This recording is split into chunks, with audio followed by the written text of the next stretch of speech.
Mais um time que tem um técnico pendurado, apesar dos bons resultados, é o São Paulo, que tá bonito na Sul-Americana e quer ficar melhor no Brasileiro. Nesse momento é o terceiro colocado, mas o Roger Machado, seu treinador, não tem paz. Aqui no São Paulo, treino aberto no CT da Barra Funda, coisa rara no futebol, treino completo, não foram só aqueles 15 minutos iniciais, não. E o técnico Roger Machado ainda bateu um papo com os jornalistas antes do início da atividade, aquele papo mais informal, em off, ele que vem sendo pressionado por parte da torcida, mas está bastante confiante e resiliente no trabalho dele aqui no São Paulo, segundo ele mesmo. Bom, agora o tricolor precisa voltar a vencer no Campeonato Brasileiro, vem de uma derrota para o Vitória fora de casa por 2-0, vai enfrentar o Vasco da Gama sábado, 6h30 da tarde em São Januário, lá no Rio de Janeiro. Só que vem de uma vitória importante na Sul-Americana no meio da semana, venceu o O'Higgins do Chile por 2-0, deu aquela aliviada pro Roger e agora tem essa partida contra o Vasco da Gama, já começou essa preparação. Nesse treino de hoje foi um treino aí focado em contra-ataque, né? O Roger já pensando aí nessa partida contra o Cruz Maltino. E vai ter algumas mudanças na equipe, né? Principalmente porque o lateral direito, o Lucas Ramon, foi expulso contra o Vitória. Então o Cédric é quem sai na frente na briga por uma vaga, já que o Roger não vem aí chamando o Mike para as partidas, o garoto vai ter que mostrar serviço para conquistar uma vaga com esse novo comandante. O Rafael Tolói está suspenso pelo terceiro cartão, o Sabino pode ser o substituto, né, se tiver recuperado aí da sobrecarga na panturrilha, mas a notícia ruim é que o volante Marcos Antônio foi diagnosticado com uma lesão na coxa e o tempo de recuperação é de pelo menos 6 semanas, ou seja, muito difícil que ele volte a atuar antes da pausa para a Copa do Mundo.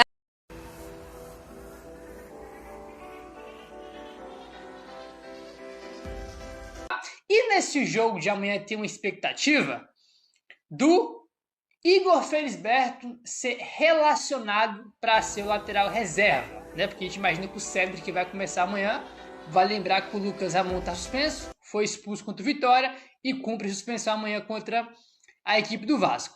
Aí tem aquela coisa, com o Cédric não dá mais, que não sei o que lá, e realmente é verdade, eu também concordo com isso.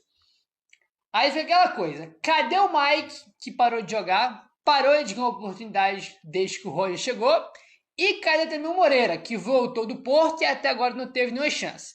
Só que tem um jogador aí que pulou a fila, que é o Igor Felisberto. Comentamos um pouquinho sobre ele, né, quando a gente falou sobre o treino ontem, mas temos aqui mais detalhes sobre isso. Globoesporte.com. O Igor Felisberto tem se destacado nos treinos do São Paulo, no CT da Barra Funda, e pode ser o próximo garoto revelado em Cotia a ter chances com o técnico Roger Machado. O lateral direito de 19 anos é visto como uma das grandes promessas para os próximos anos. Ainda joga pelo Sub-20, mas já vem treinando com os profissionais regularmente. A tendência é que ele possa ser relacionado também para os jogos por Roger Machado em um futuro próximo. Isso porque o Igor Felisberto furou a fila no elenco São Paulino.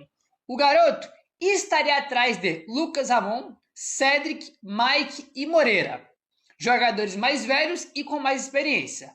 O GE ouviu, porém, que ele ganhou posições nessa disputa e deve ser relacionado antes de Mike e Moreira, que tem perdido, no caso, espaço aí no São Paulo, tá bom? Então a gente tem esses laterais aí.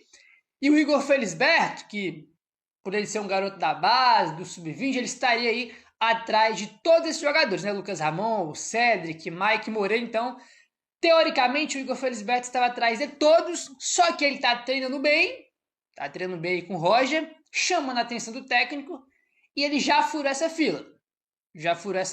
Aí, tanto que o Gé colocou que ele deve ser relacionado antes do Mike e do Moreira.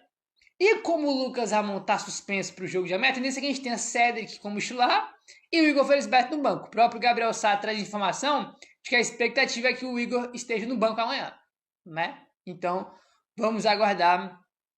Aí, assim, o Lucas Ramon é o titular da posição.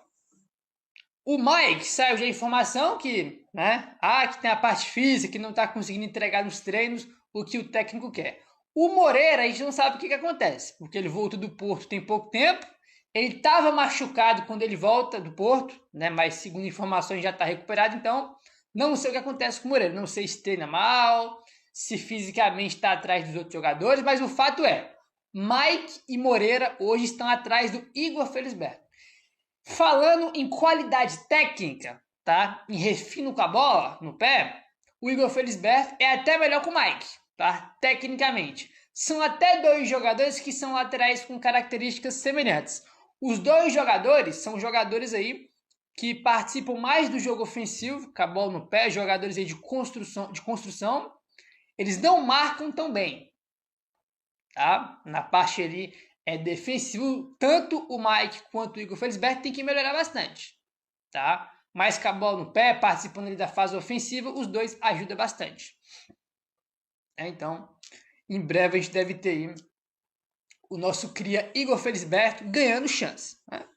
Enfim, aí falando em cria de Cotia, um jogador que estava emprestado que já voltou e está treinando aí com o time principal do São Paulo é o Matheus Belém, tá? Quando ele volta de empréstimo, ele estava treinando separado ali e agora está treinando com o elenco. Ontem, por exemplo, na quinta, participou do treino com todo o elenco ali do time principal do São Paulo. Matheus Belém, que segue ainda, né, sem ser utilizado pelo São Paulo, após retornar do empréstimo ao Camboriú de Santa Catarina, agora a notícia é que ele está integrado aí às atividades do elenco e já participando do treino com a equipe principal, tá? No treino de ontem, quinta-feira, ele já participou, né? Informação que traz aqui o Gabriel Sá. Então, não sei se isso pode ser um indício de que talvez o Roger possa aí dar uma chance pro Belém. Não sei. Às vezes ele foi treinar ali só para completar ali os times para jogar. Pode ser, né? Porque nesse treino da quinta-feira, repetindo, os principais jogadores que jogaram contra o Higgins não treinaram. A gente comentou com vocês ontem, né? Os dois times que treinaram, né? Isso é ali o time reserva, né, com alguns garotos da base. Então, talvez chamaram o Belém só para completar o time. Isso acontece bastante, né? Muitos jogadores da base aí que nem estão no time de cima, mas é chamado só para completar o treino ali, para fazer as atividades. Isso faz parte, né? Então, o Belém está treinando com o time do São Paulo. Será se treinar bem o Roger vai dar chance? Não sei. Vamos acompanhar aí o desenrolar ao longo das semanas, mas é uma situação bem curiosa do Belém, né? Porque eu lembro que tinha informação de que ele já estava certo que ele ia embora do São Paulo, que não ia renovar. De última hora renovou, aí ficou encostado primeiro, depois foi emprestado para Chapecoense. Foi para Chapecoense, não jogou nenhum jogo e voltou para São Paulo. Aí foi para o Camboriú, já voltou para São Paulo de novo, né? Então, jogador que tem uma situação assim bem curiosa, né? Emprestado, não joga e volta, né? Situação assim bem curiosa aí, né? Ixi. Gustavo Santana, atacante que estava no Sub-20 do ano passado, ajudou com alguns gols nas competições do ano passado. Esse ano jogou a Copinha, até na minha opinião ele não fez uma grande Copinha, ele jogou melhor no ano passado do que nesse ano na Copinha. Tá com 21 anos, estourou já a idade, o São Paulo comprou o atleta em definitivo no ano passado, pagou cerca de 1 milhão para comprá-lo, depois de toda aquela polêmica de ter escalado ele para enfrentar o Cuiabá Sub-20, e aí toda aquela situação que você já conhece. E aí agora o Gustavo Santana está buscando uma oportunidade também, tá? Então é um atacante de beirada de campo, mas que pode também jogar como segundo atacante e até centroavante, e possa ser uma opção ofensiva aí para o técnico Roger Machado. A priori, eles não serão relacionados, trabalharão no dia a dia. Caso o Roger Machado entenda que vale a pena realmente que os jogadores sejam utilizados, eles serão relacionados. Pelo menos é quase que um período de teste até a pausa da Copa do Mundo. Porque a janela abre e aí, caso eles não tenham espaço, fatalmente possam buscar um novo destino na janela de transferências. É quase que um vestibular aí para Matheus Belém e Gustavo Santana. Você acha que os dois poderiam ser utilizados pelo São Paulo? Quero muito saber a sua opinião aqui nos comentários, tá? Bom, bora avançar trazendo mais informações do São Paulo Futebol Clube.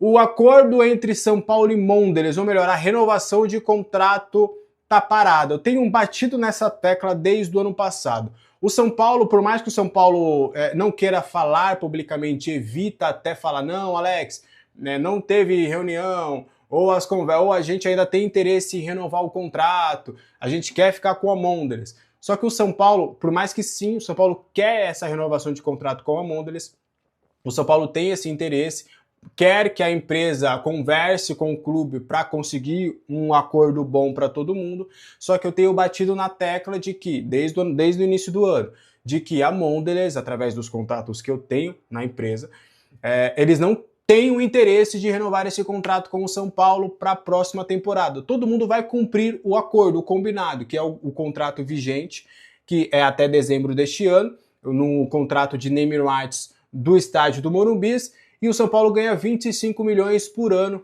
neste contrato. O contrato vence agora em dezembro.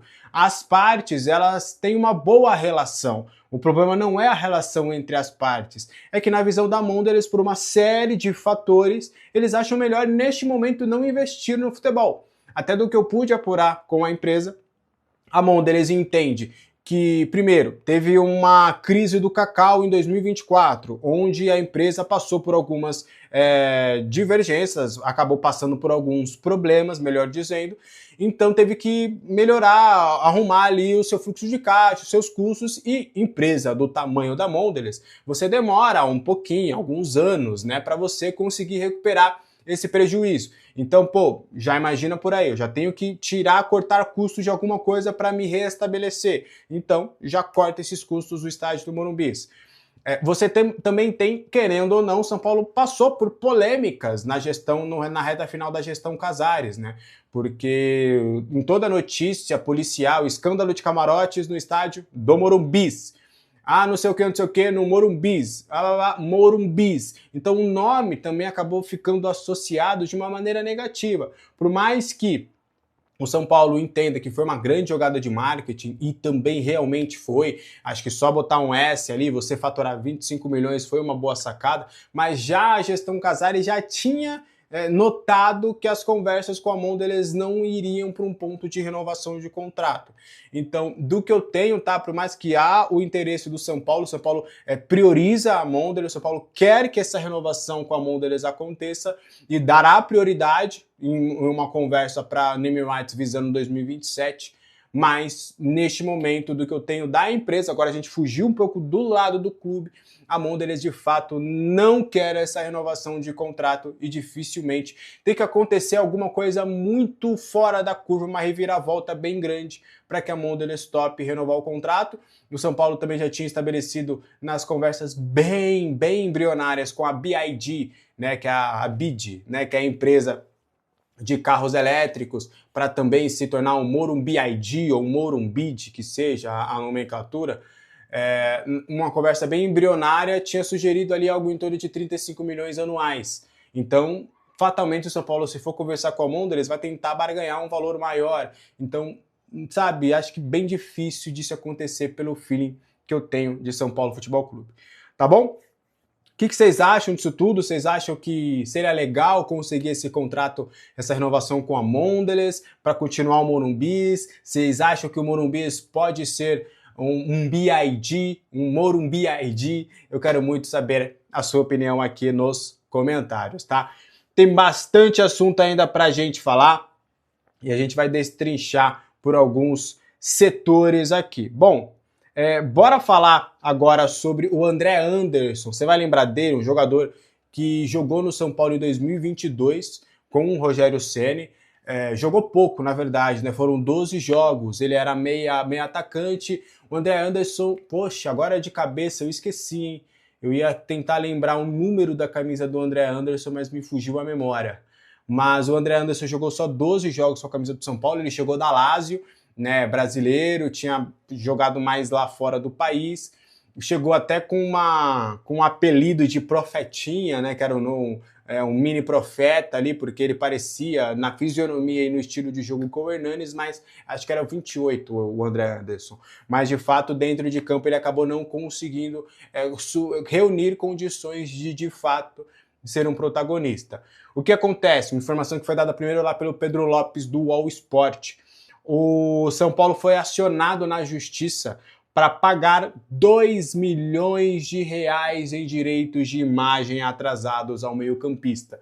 Então é mais uma nova dívida em meio a tantas que o São Paulo já tem nessa crise financeira que o São Paulo terá que pagar aí agora na justiça para o André Anderson. A empresa que é a Data Soccer, que é do empresário Júlio Taran, cobra a dívida em nome do André Anderson, que fez apenas os 12 jogos em 2022, inclusive ele fez parte daquela campanha do time que foi para a final da Copa Sul-Americana. Então o São Paulo vai ter que pagar essa quantia e, segundo a gente, são 7 meses em aberto, além de um pagamento adicional que é cobrado de 250 mil euros.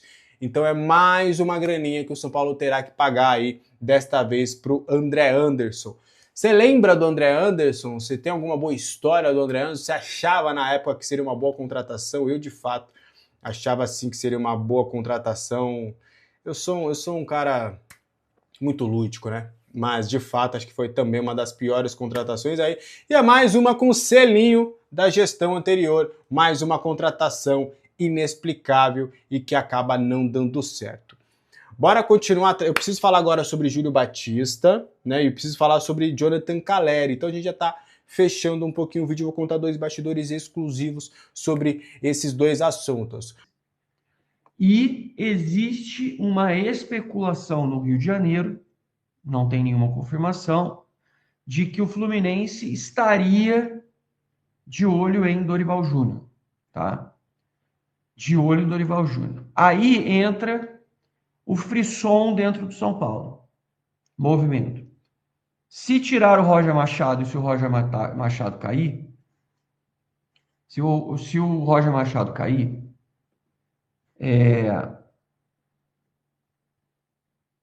o São Paulo contrataria quem? É a pergunta que muita gente faz. Então se eu tirar, quem eu coloco no lugar? E aí você entra no seguinte ponto, as pessoas falam assim, cara, o Dorival pode ser a melhor opção para o São Paulo. São algumas pessoas que acreditam dentro do clube. E eu não estou fazendo campanha para o Dorival, até porque eu tenho minhas ressalvas para o Dorival Júnior. O ponto aqui para mim não é esse, tá? A questão é, se cai o Roger Machado e você tem o Dorival Júnior livre, você tem uma sombra grande em cima dele. Se cai o Zubeldia e o Dorival Júnior vai para o Fluminense, você volta ao mesmo ciclo de antes de você não ter o que fazer, você não tem para onde ir, quem você vai contratar, que cara você bota, aquelas coisas todas que a gente já está acostumado. Óbvio que a questão não é trazer o Zubeldia de volta para o São Paulo, está fora de cogitação. O Maciz, não se esqueçam, ele convivia também no futebol, não tão de perto, mas convivia também, fazia algumas viagens, ia junto com a delegação, viajava com os caras. É assim que ele criou uma relação lá com o Rui Costa, é assim que ele criou uma relação com o Rafinha, é assim que ele tem alguma relação com alguns jogadores e criou alguma relação com alguns técnicos. O Maciz gosta do Dorival Júnior, tá? Gosta. A questão do Dorival Júnior é o custo. Esse é o maior empecilho. E, além disso, trazer o Dorival Júnior de volta para o São Paulo significa demitir o Rui Costa, que é uma das coisas que as pessoas internamente mais querem, tá? Já ouvi uma versão, e aí é uma versão que faz algum sentido, do seguinte: mantém o Roger Machado, demite o Rui Costa, procura um outro diretor de futebol. Inclusive, as redes sociais pedem muito Marcos Braz. Até fiz uma postagem ontem sobre isso, sobre a quantidade de torcedores do São Paulo que se manifestam dizendo para o São Paulo ir atrás do Marcos Braz. Eu, na minha opinião, acho que não tem nada a ver, porque o São Paulo, neste fim de ano, deveria focar mais nas possibilidades, como eu já tinha elencado, tipo Luiz Cunha, Marco Aurélio Cunha, até por conta do pouco tempo e do pouco dinheiro para a final do mandato. Beleza.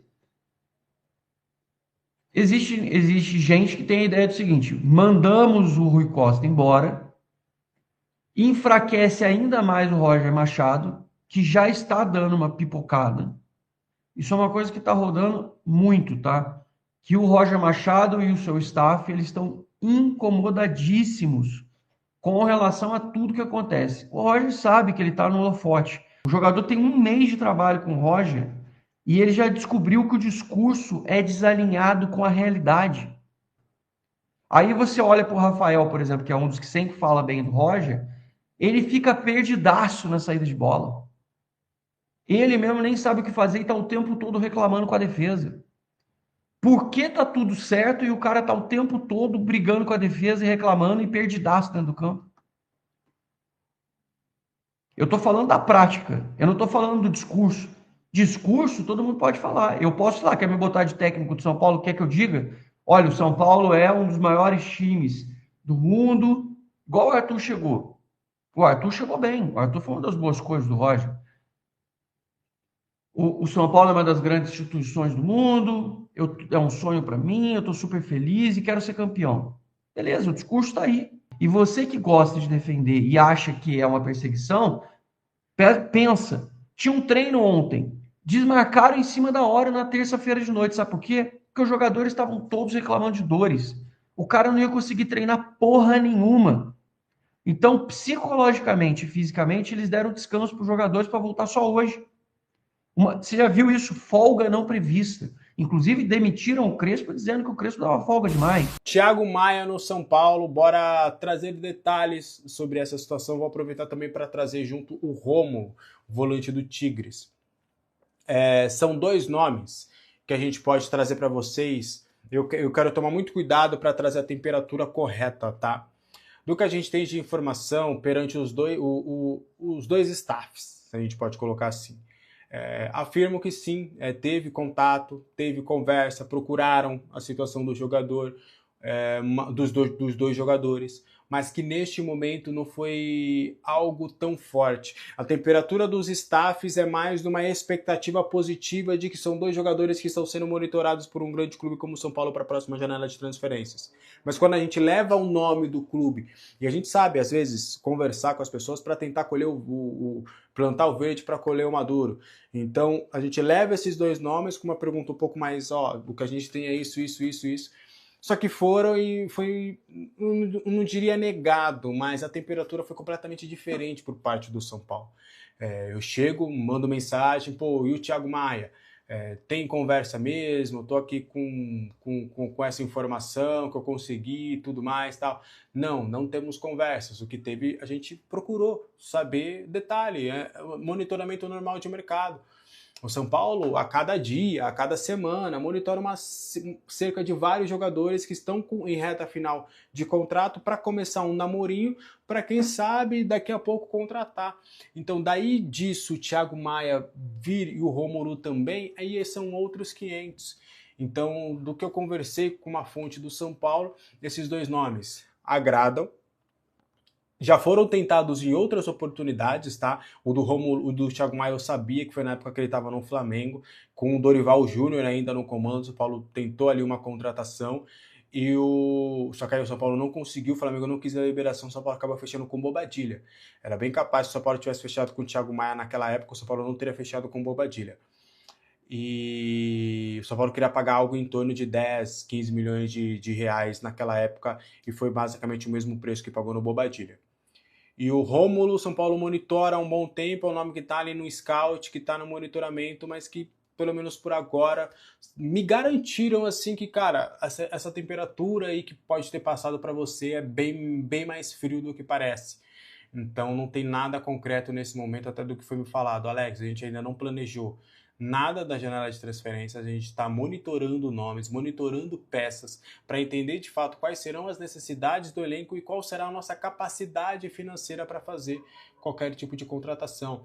Porque lembrando, o Rui Costa, na informação que a gente tem, ele tem que reduzir 35 milhões até o final do ano no departamento de futebol. E isso em várias esferas. Ele tem que tomar uma decisão de diminuir esses 35 milhões de qualquer lugar do departamento de futebol. Então ele vai ter que tomar muito cuidado quando for fazer esse tipo de contratação. Porque não é só o Arboleda tá saindo e tá abrindo espaço na folha. Não, porque ele já tem que reduzir a folha de uma maneira drástica. Então é mais ou menos nesse cenário, nessa situação, tanto de Thiago Maia quanto de Romo. Pausa de 5 segundos para pedir a sua ajuda ao nosso canal com o seu like e se inscrever se ainda não for um inscrito.